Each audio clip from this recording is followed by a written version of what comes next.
Welcome back to The Deep Dive. I want to start today with a claim that might sound, well, a little audacious, but it's absolutely central to global history. Okay.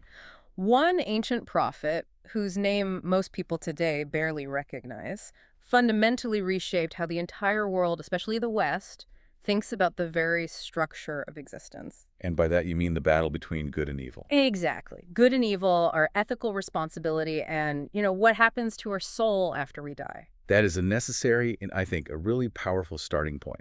We are talking about Zarathustra, or as he's more commonly known in the West, Zoroaster, Right. and the faith he founded, Zoroastrianism. And for a religion that today has, maybe around 200,000 adherents globally, its influence is. It's just profound. It's often completely overlooked, and it was utterly revolutionary for the world it came from. Absolutely. So today we're doing a deep dive into the history and philosophy of Zoroastrianism, and we're drawing heavily on the scholarly work of Paul du Bruy. A fantastic source. Our mission here is pretty comprehensive. We want to uncover the revolutionary heart of this faith, that original radical spark, and then track its incredibly challenging survival through the millennia. And understand its current form. Yes, its current iteration in the Parsi legacy, and finally, really measure its profound, if often hidden, footprint on global culture, specifically Judeo-Christian thought. And we have to establish the central tension right away, because it really dictates the entire narrative arc of this deep dive. What's that tension? The history of Zoroastrianism is a paradox. It's a constant battle between the demanding spirit of Zoroaster's original high ethics. So the core ideas. The core ideas, a pure focus on transformation through consciousness and action. And that's been in a constant battle with a later letter of ritualism and religious blending. Syncretism. Exactly.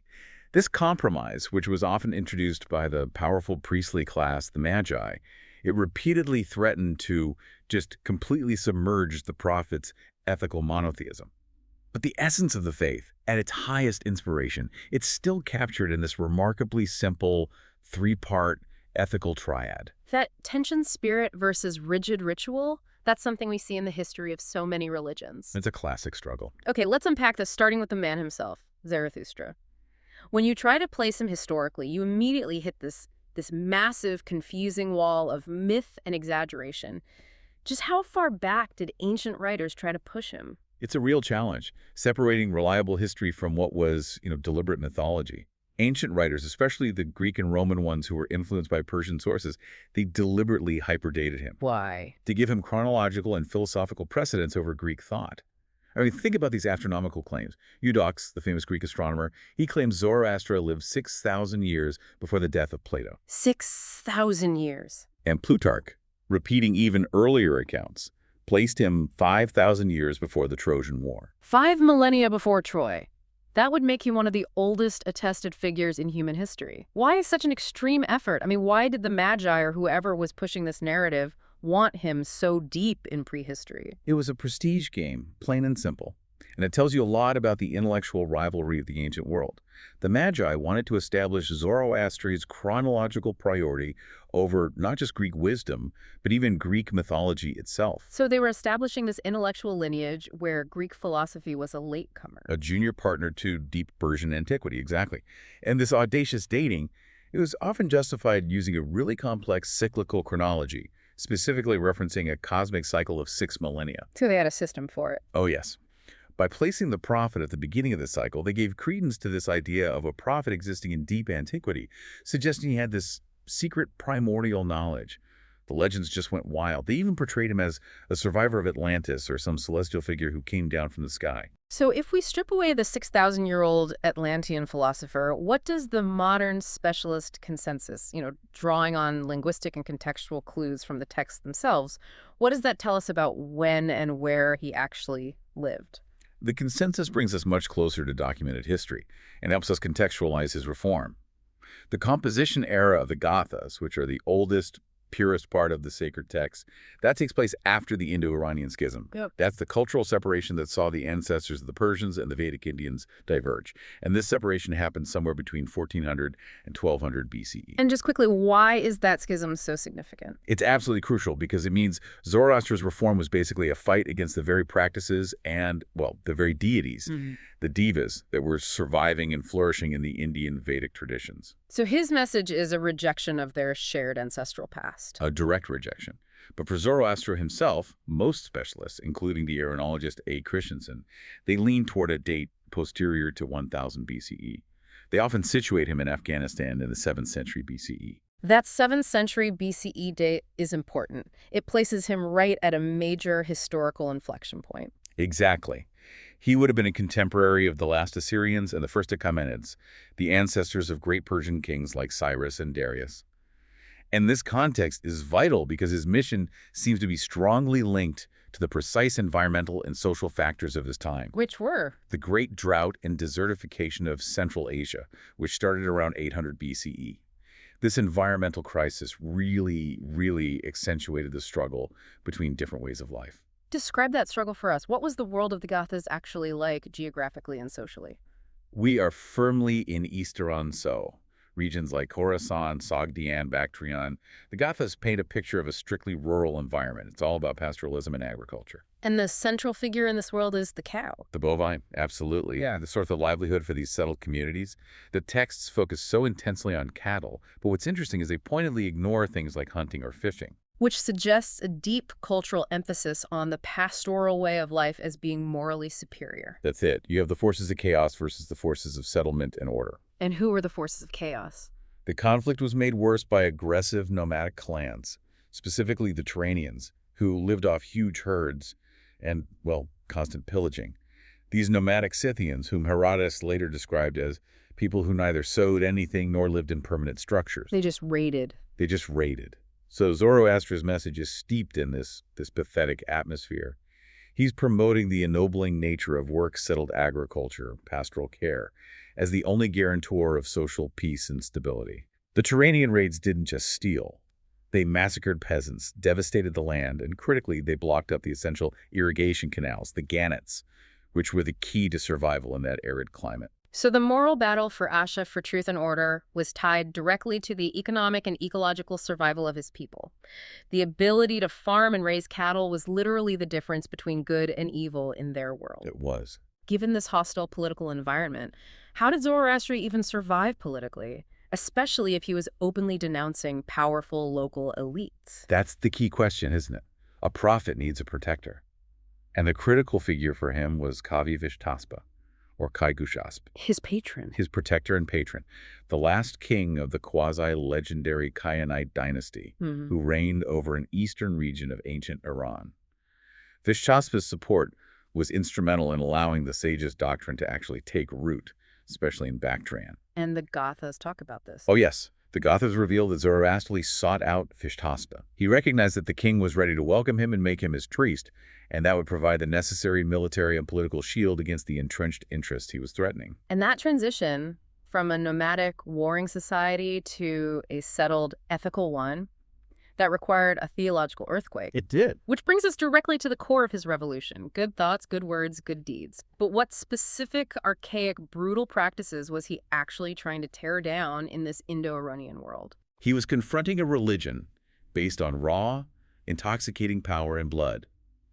The old pre-Zoroastrian religion involved these powerful masculine confraternities, sometimes called the wolves or varka. The wolves. Yes, and they propagated bloody sacrifices mixed with Chthonic rites. So worship focused on the underworld and fertility. And they often coupled these with orgiastic ceremonies, frequently invoking older deities like Mithra. That sounds completely alien to the notion of a high ethical monotheism. It was designed to be alien to that. And crucially, Zoroaster systematically condemned the two major classes of oppressors that were supported by this old system. Who were they? First, you have the Carapans.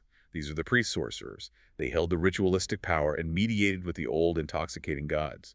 And second, the Kavis. They were the despot lords, the local kings or tribal chieftains. And he condemned both for the same reasons. For the identical vices. The brutal oppression of the peasants and pastors, the systematic slaughter of cattle for ritual and for food, and the excessive orgies associated with drinking hauma. And hauma is that ecstatic, hallucinogenic elixir, like the Indian soma.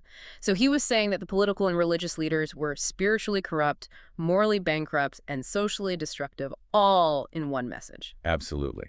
And this leads us to his single most revolutionary ethical and theological act. The complete abolition of bloody animal sacrifice. Which was the cornerstone of their religion. The very cornerstone. Yeah. For him, Death, whether human or animal, was ascribed to Haruman, the evil, destructive spirit. It was inherently Achaemenid to kill animals unless you were under some impelling obligation for survival. So he didn't just elevate the protection of cattle, he made man the spiritual guardian of all animal nature. Correct. From the very origin, Ahura Mazda, the wise lord, placed man as the protector of the bovine, which Zoroaster saw as the prototype of all animal nature on earth. He listened, as it's recorded in the Gathas, to the suffering of the animal soul.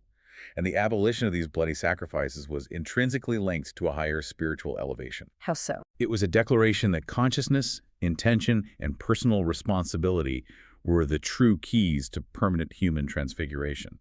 It rendered external violent ritual completely obsolete. So if they couldn't offer a bloody sacrifice, the fundamental act of worship in that ancient world, what did Zoroaster offer as a practical substitute? What became the immediate, tangible act of devotion? That's where the ethical triad becomes the offering itself. The substitute was really twofold. First, acts of charity and constructive work, huarsta, particularly caring for and protecting the bovine and the land. Right. And second, crucially, you substitute the animal offering with offerings of pure, nonviolent substances, things like fire, water, milk, and certain vegetable products. The worship became focused on maintaining purity and spiritual light, symbolized by the fire temple, rather than extinguishing life. The true sacrifice shifted from the external altar to the internal will. And this visionary reform, it stretched into the distant future of the faith, looking forward to a perfect world. It did. The later Zoroastrian apocalypses, which were circulating in the early centuries of the Common Era, they predict the eventual frasho kereti, the renewal of the world. And what does that look like? A key feature of this renewed world is that humanity will ultimately renounce animal flesh entirely. They'll return to a primitive state of vegetarianism and eventually subsist only on water and, well, spiritual food. It grounds its earliest ethics in the immediate, required respect for life. This is where it gets into the soul of the faith, the demanding practical core that requires daily application. Let's do a deep dive into that famous triad. The moral philosophy of Zoroaster is synthesized in a formula that's both demanding and precise. Humata, hukta, huvarshta. And later Gujarati, this is known as manashni, gavazni, kunazni. Good thoughts, good words, good deeds. Good thoughts, good words, good deeds. This is not just a suggestion, it's the absolute non-negotiable core of Zoroastrian piety. And the structure is a moral architecture, isn't it? Thought comes first, which then precedes the word, which then precedes the material action. It all begins with interior reform. It demands constant interior transfiguration. And what's so fascinating here is how Zoroaster absolutely refuses to separate faith from action. He does not grant value to just believing something. Interesting. The value of faith is inseparable from its necessary prolongation into physical actions and speech. This is a profound contrast to later theological doctrines, notably the Christian principle of justification by faith alone, sola fide, where belief is sometimes separated from the efficacy of works. Meaning you can't just believe in Ahura Mazda and then go on oppressing your neighbor or slaughtering cattle. Your spiritual state is only validated by your active, constant moral refinement. Exactly. Yeah. And this places the ultimate value on human conduct and, most critically, on free will. Zoroastrianism asserts that man is placed between two opposing spirits, Ahura Mazda and Ahriman, and has the absolute liberty to choose which path to follow. Which formally opposes something like predestination. Absolutely. It's the opposite of, say, Calvin's predestination, which suggested the fate of the just and the wicked was already sealed. For Zoroaster, the only true religion is the one that actively humanizes, using the transformative virtue of continually improving thoughts, words, and actions. And by extension. By extension, this entire ethical structure is an outright denouncement of all forms of religious Pharisaism. You know, the illusion of a good conscience that you get just through comfortable rituals or social status, irrespective of your actual moral behavior. It's an active daily effort to transform the raw material of existence. Ignorance into conscience, darkness into light, existential imprisonment into spiritual liberty. It requires the spiritual discipline of catharsis, of self-purification through your own conscious efforts. And that self-exertion is the engine. It's what drives the individual toward salvation and collectively toward that eventual frasho kereti, the renewal of the world. The whole moral foundation is based on the daily effort of everyone to transform evil into good. Okay, moving from the prophet's life and his core message to how that message was preserved. Let's look at the textual legacy. We mentioned the Gathas being the oldest part. What is the precise difference between the Gathas and the rest of the Avesta? And how does this reflect that spirit versus letter tension? The texts fall into two really distinct groups that represent two different historical phases of the religion. The Gathas, which means hymns, are the oldest part. They're highly poetic, intensely ethical, and they operate in a purely Iranian context after the schism. So they're the original source code. That's a great way to put it. Scholars view them as the sole authentic monument of the original Zoroastrian reform. They capture that pure, unadulterated, ethical monotheism. And the Avesta proper, what's that? The broader Avesta is the later doctrinal compilation. It's largely syncretic, it's a blend. It reflects a significant compromise between original pure Zoroastrianism and the traditional pre-existing ritualistic religion of the Iranian peoples, which is often called Mazdaism. So it's in the later Avesta where the old ways start to creep back in. Exactly. It's there that many of the archaic rituals and mythological elements that Zoroaster condemned, like the extensive cult of Mithra, the use of Hama, a more complex pantheon, they all reappear. So the Avesta represents a kind of political realism. The original revolutionary message was incorporated into and then diluted by the powerful existing religious infrastructure, the Magi. Precisely. The Magi, the hereditary priestly class, they never disappeared, even after Vishnaspa's conversion. They co-opted the new faith. They ensured its survival by making it palatable to the masses who are used to those traditional rituals. But in doing so, they marked the first major divergence from the original spirit toward the ritualistic letter. And this entire delicate textual tradition was nearly annihilated in one fell swoop by a figure that Western history usually celebrates, Alexander the Great. Indeed. And the surviving Zoroastrian tradition gives him this chilling title, Alexander Gojastak Alexander the Accursed.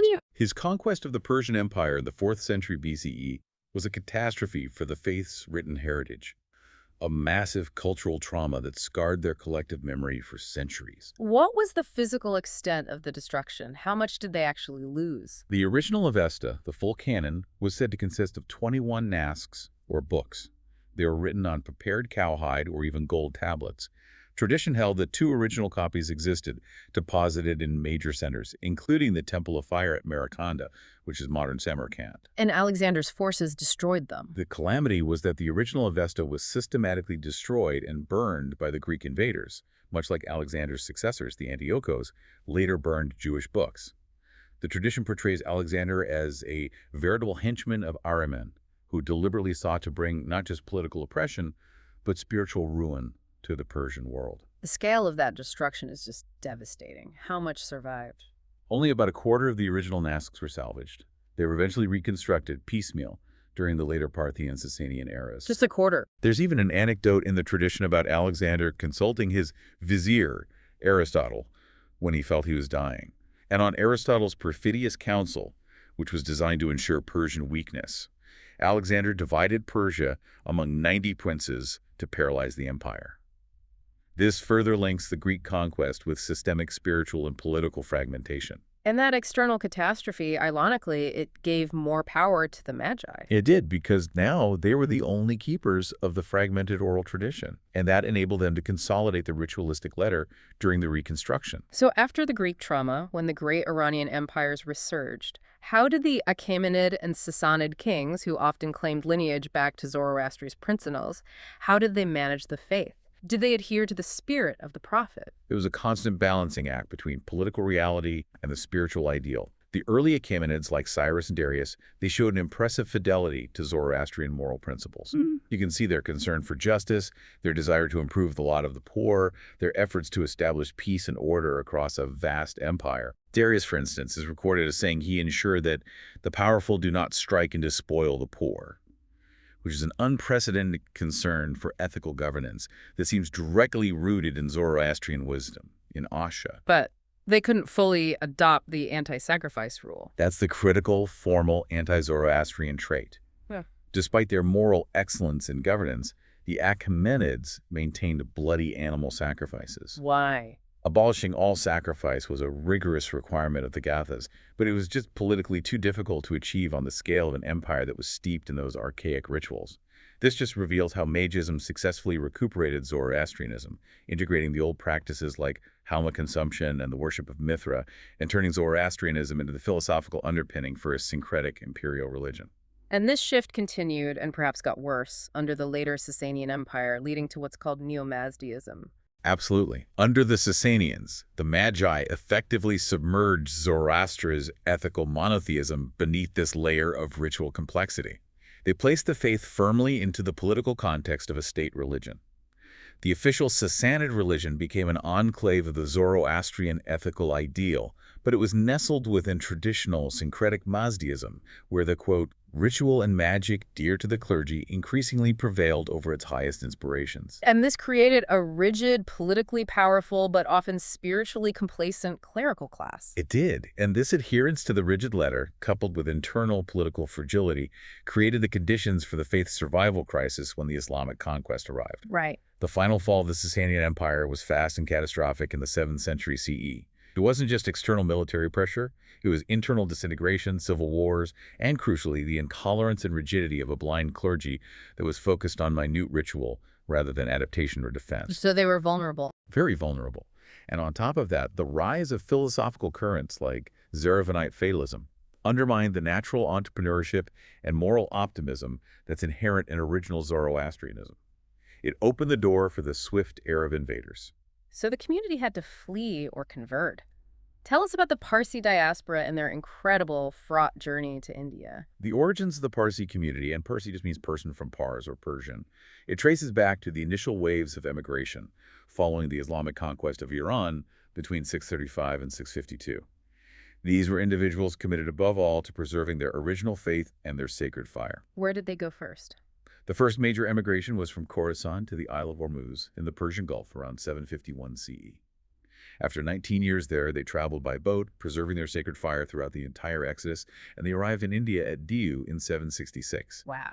And after another 9 years of migration and settling in various villages, they finally settled at Sanjan, a small fishing village on the Gujarat coast, around the year 785. Imagine that journey carrying the sacred fire and your entire theological heritage across the sea just to find refuge. That speaks volumes about their commitment to survival. What were the exact conditions of their asylum under the local Hindu Raja, Jadirana? The Raja offered them hospitality, but under 5 very strict conditions. They were designed to ensure their integration and prevent political conflict. What were they? First, their grand priest had to explain their religion in detail to the Raja. Second, they had to adopt the local Gujarati language as their mother tongue. Third, the Persian women had to adopt the local sari dress. Fourth, they had to abandon all their weapons and cease military activities. And last one. And finally, their marriage processions had to take place at night, which was the local Hindu custom. These conditions forced an intense level of cultural assimilation while crucially guaranteeing their religious freedom. That's a classic example of cultural adaptation. Initially, they're described as poor agricultural people. So how did the Parsi community transition so rapidly to become this powerful economic and industrial force, especially in Bombay? Well, initially they were agricultural, and that first period at Sanjan was difficult and miserable. But because of their inherent moral code, the practical application of hukta, good words, and huvarsta, good deeds, they quickly began to prosper. Okay. They started shifting from the village fields to major urban centers like Navsari, Broach, and Cambay. And crucially, they mastered Far Eastern trade very early on, establishing commerce with distant places like Ceylon and Canton. Their timing, coinciding with the arrival of European trading powers, must have been just instrumental. Absolutely instrumental. The presence of the British, French, and Portuguese allowed the Parsis to act as these subtle but invaluable mediators between the different foreign interests and the local Indian rulers. And their success was built on trust. It was founded on a rapidly spreading reputation for high morality, honesty, and diligence. They became the trusted brokers for the Dutch and English East India Company. This wasn't luck. It was a reputation built on ethical conduct. So the ethical triad translated directly into commercial viability and trust. It did. The commerce they maintained with the East India Company, which they were smart enough not to compete with, it inaugurated their golden age of material prosperity. Sir James Mackintosh, writing in 1808, he observed that the Parsis, under the just government of the British, rose rapidly to become one of the most opulent groups in Asia. And then they moved into Bombay. Their massive migration into Bombay, especially after a famine in Gujarat in 1790, saw them quickly become major property owners and financial leaders. And their legacy isn't just about accumulating wealth. It's about a profound sense of civic virtue and nation building. Let's focus on the monumental contributions of the Tata family. The Tata legacy is maybe the most visible and powerful expression of Parsi civic virtue and economic nationalism. Jamsetji Tata, the patriarch, he was driven by this deep conviction in economic nationalism. He argued that political independence for India would be worthless without foundational economic independence. A sentiment that reflects that Zoroastrian value placed on constructive work for the community? Precisely. He wasn't just running businesses. He was fundamentally building the infrastructure of modern India. What were some of his key contributions? They weren't small ventures. He built the iconic Taj Mahal Hotel in Bombay in 1898. More fundamentally, he invested heavily in vital urban planning, like draining the Salsette swamps to create new, habitable Bombay quarters. Places like Bandra and Juhu Tara. Exactly. He founded the Tata Hydroelectric Supply Company in 1910, providing essential electricity to Bombay. And perhaps most importantly, recognizing that real progress needed knowledge, he invested heavily in science. What did he found? Institutions like the Tata Institute of Social Science, the Tata Memorial Hospital for Cancer, and the Tata Institute of Fundamental Research for Nuclear and Mathematical Research. Lord Curzon famously said that no Indian of that generation did more for commerce and industry than Mr. Jamsetji Tata. That is an extraordinary record of public service, and this level of moral education, what the British praised as gentlemanly or gentlemanly conduct, that seems to be a direct societal result of the faith's spiritual elevation and moral rectitude taught to Parsi children from a young age. It was a conscious ethical choice, and that moral foundation profoundly impressed foreigners. It allowed them to gain positions of great influence. And beyond the industrial sphere, Parsis were instrumental pioneers in the nationalist struggle. Right, leaders like Sir Firoz Shah Mehta. Widely considered the best orator in India. Him, Dinsha Wacha, Khurshid Framji Nariman.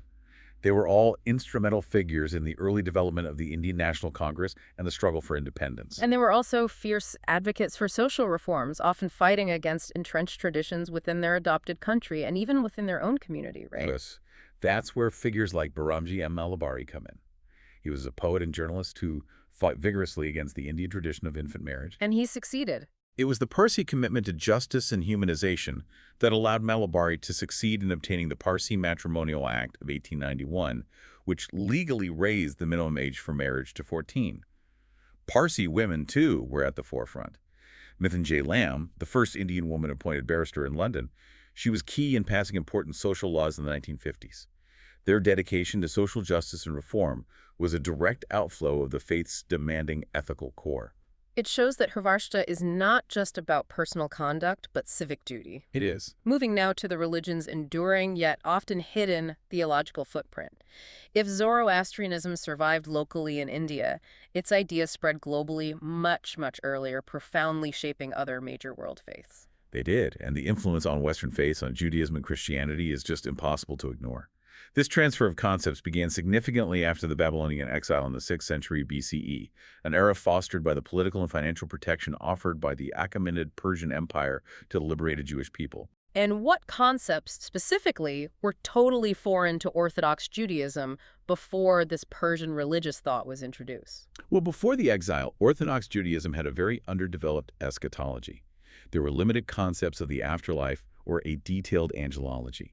Over 5 centuries of Persian influence, esoteric concepts totally foreign to the older tradition were integrated. Such as? This includes a defined angelology, archangels, spiritual hierarchy, the idea of a final savior or messianism, and the concept of a clear antagonist spirit, Ahriman becoming Satan.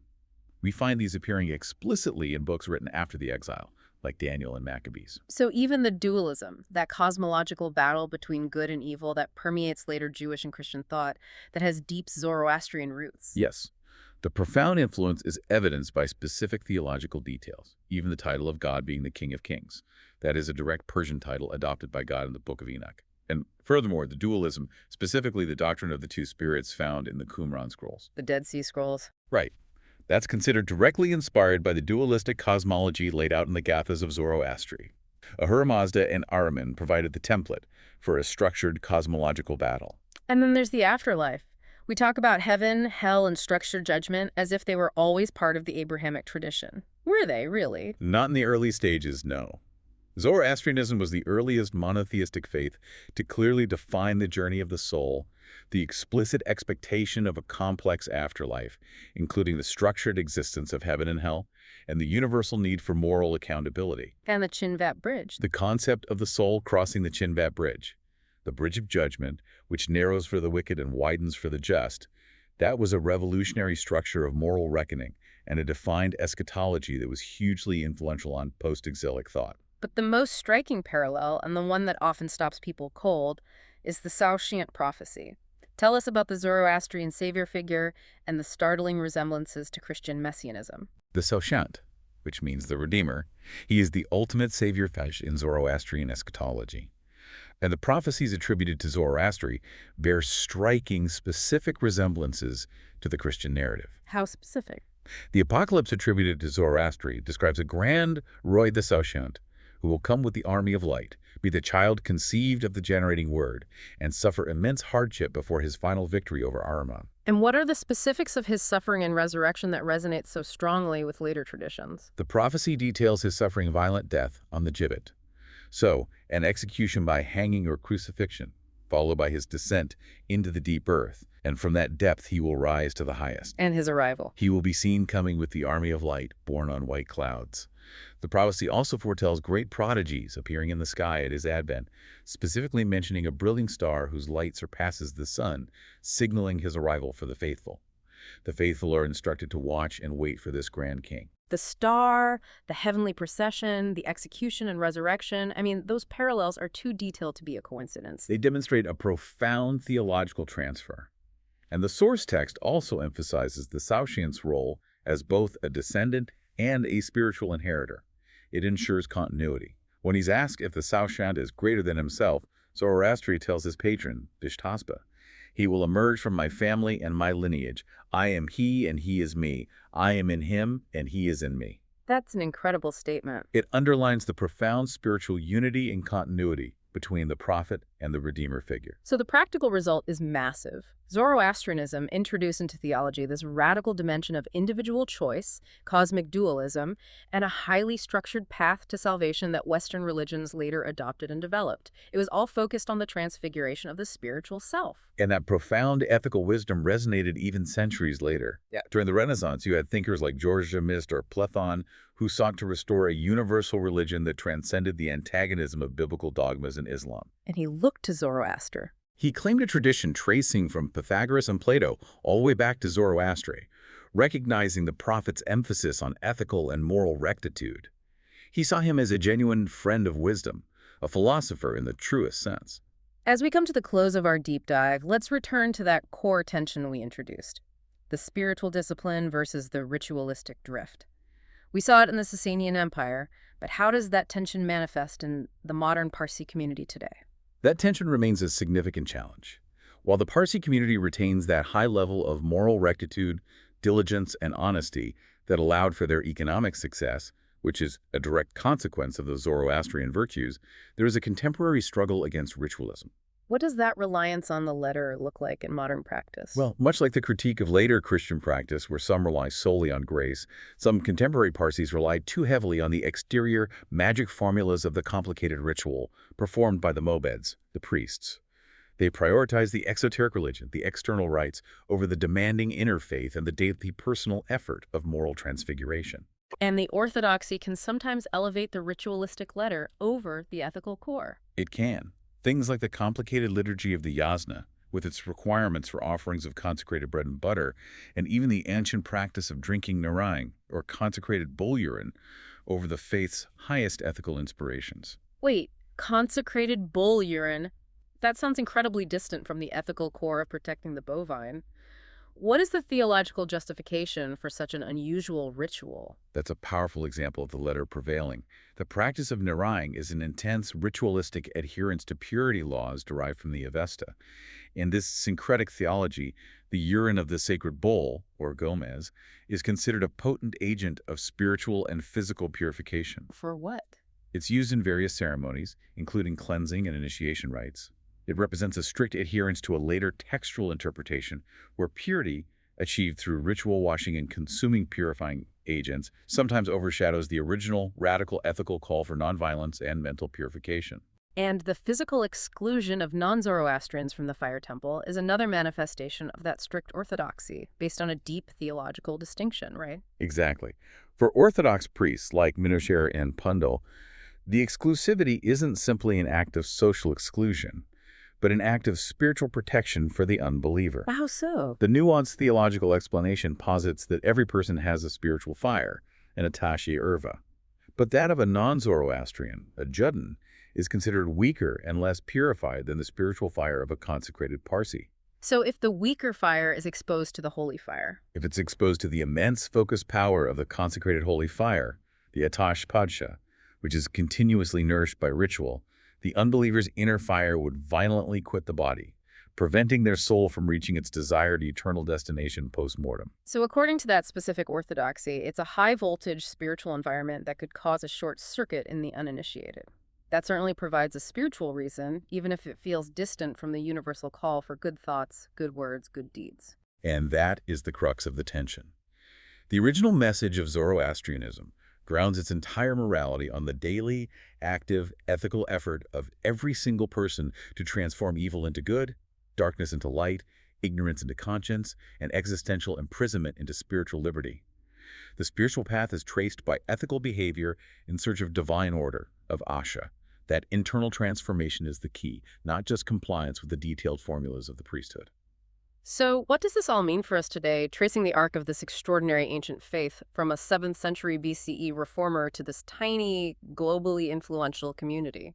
It means recognizing that Zoroastrianism's most enduring and universally applicable lesson is its emphasis on radical, personal, ethical responsibility and the dynamic, active pursuit of goodness in this world, a quest that is immediate and requires constant moral improvement. And the Parsi community's success was the result of that. It was not accidental. It was the result of viewing earthly existence and material prosperity, like the Tata wealth, as merely a means to acquiring a superior vision of the meaning of life and the world, not an end in itself.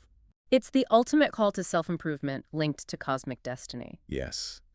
And that dedication is beautifully symbolized by the Achaemenid, the immortal archangels, who are the hypostases of Ahura Mazda.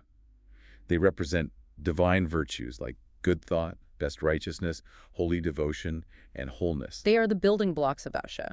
The tradition holds that these 7 Achaemenid are analogous to the 7 colors of the rainbow. Why? It symbolizes that the path to divine wisdom and light is built upon these very virtues. The universality of the light phenomenon invites the sharing of this tradition with the fundamental heritage of all humanity. And that connection of visible light to invisible virtue ties directly back to the Zoroastrian critique of modern materialism. Absolutely. The warning is profound. Under the specious pretext of filling stomachs, we empty souls. If we focus entirely on material existence as the end-all be-all, we fail the spiritual test. We might become experts in technology. We might travel to the moon and come back, having learned everything measurable about the finite world, yet remain ignorant because we fail to encounter the divine. So the spirit must be nourished. Or we risk becoming simple homo artificialis, artificial men, unable to perceive anything beyond the measurable effects of light, rather than the true ethical source of the light itself. The ultimate challenge of the deep dive. Not confusing the shadows for the source of the light. Thank you for guiding us through the revolutionary spirit and long legacy of Zoroastrianism. My pleasure. And I would just encourage you, the listener, to actively seek the ethical path traced by Asha in your own life.